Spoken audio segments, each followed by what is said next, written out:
మరి చూద్దామండి. దయానంద్ గారు నమస్తే అండి. ఎట్లా ఉన్నారు? లాస్ట్ ఇయర్ దక్కించుకున్నారు 27 లక్షలు పెట్టి. అండ్ మేము ఎక్స్పెక్ట్ చేసినాం కూడా లాస్ట్ టైం ఒకటే మీ పేరే వినిపించింది. మాకు ఎక్కడో డౌట్ కొడుతుంది సార్ మీరు ఖచ్చితంగా దక్కించుకునేట్టున్నారు అని. మరి ఏదో ఇంటర్వ్యూ కూడా ఇచ్చారు. ముందుగా మీ హెచ్ఎన్టీ ప్రేక్షకులకు వినాయక చవితి శుభాకాంక్షలతో పాటు గత సంవత్సరం అనూహ్యంగా 27 లక్షల రూపాయలకు దక్కించుకోవడం నా మహా అద్భుతం.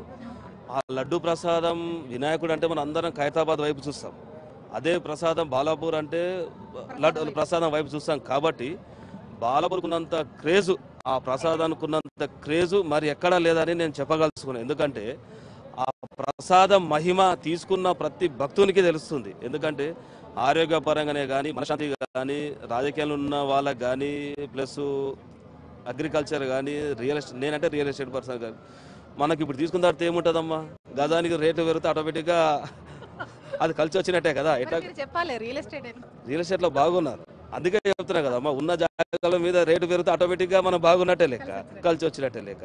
సో ఈ ప్రతి ఒక్క భక్తునికి చెప్తున్నాను, బాలాపూర్లో ఉన్న ప్రతి భక్తులు, ప్రపంచ దేశంలో ప్రతి ఒక్కరు వచ్చి దర్శించుకొని, ఈ పుణ్యభూమిలో ఇక్కడ ఉన్న పవర్ ఉంది, ఆ పవర్తోనే ఇంత క్రేజ్ పెరిగింది.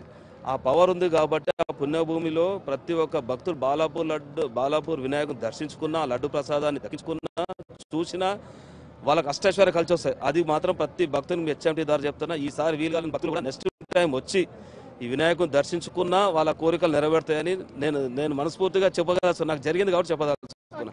సో కాసేపట్లో వేల పాటలు కాసేపట్లో నాకు రాకున్న వేరే భక్తులకు సంతోషం కదమ్మా. ఒకసారి మనం తీసుకున్నాము, వేరే వాళ్ళు కూడా ఛాయిస్ ఇస్తే వాళ్ళు కూడా తీసుకొని, నేను కూడా తీసుకునే వాళ్ళకు కూడా చెప్తున్నా, మన స్వార్థం కాకుండా తీసుకున్న ప్రసాదాన్ని 10 మందికి పంచండి.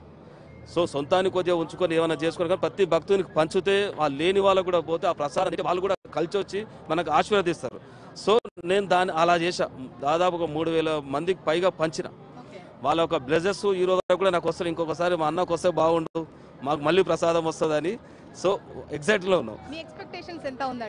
30 lakhs వరకు అని నాకు అనుకుంటున్నారు. కాబట్టి సో అందులో మనం ఉన్నామా లేవనేది భగవంతునికి తెలుసు. అండ్ ఈసారి రూల్ కూడా కాస్త కొత్తగా పెట్టారు కదా, ఇది వరకు స్థానికేతరులు మాత్రమే డిపాజిట్ చేయాల్సిన అవసరం ఉండే, ఇప్పుడు ఇక్కడ ఉన్న వాళ్ళు బయట వాళ్ళు ఎవరు వేలం పాటలో పాల్గొనాలి అన్నా కూడా ఖచ్చితంగా ఈసారి ఉన్న నిబంధనల ప్రకారం ప్రతి గైనెస్ బ్యాంక్ 27 lakhs డిపాజిట్ చేసిన పర్సన్సే వాళ్ళకి ఎంట్రీ ఉంది.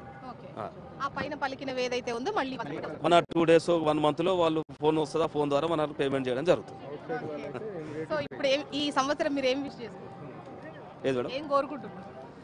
అందరూ బాగుండాలి. ఉమ్మడి రాష్ట్రాల్లో ఫ్లడ్స్ వచ్చినాయి, వాళ్ళకందరికీ మన తోచిన సాయం చేసి వాళ్ళందరూ హ్యాపీగా ఉండాలి. సో భారతదేశం అంతా పుణ్యం, అందరూ హ్యాపీగా ఉంటే మనం అందరం హ్యాపీగా ఉన్నట్టే లెక్క.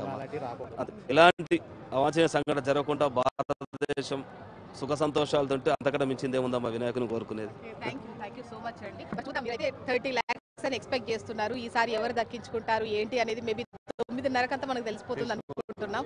మరి కాసేపట్లో ఈ బొడ్రాయి దగ్గరనే వేలం పాట అనేది మొదలవుతుంది. మరి ప్రసాదం వాళ్ళు 2010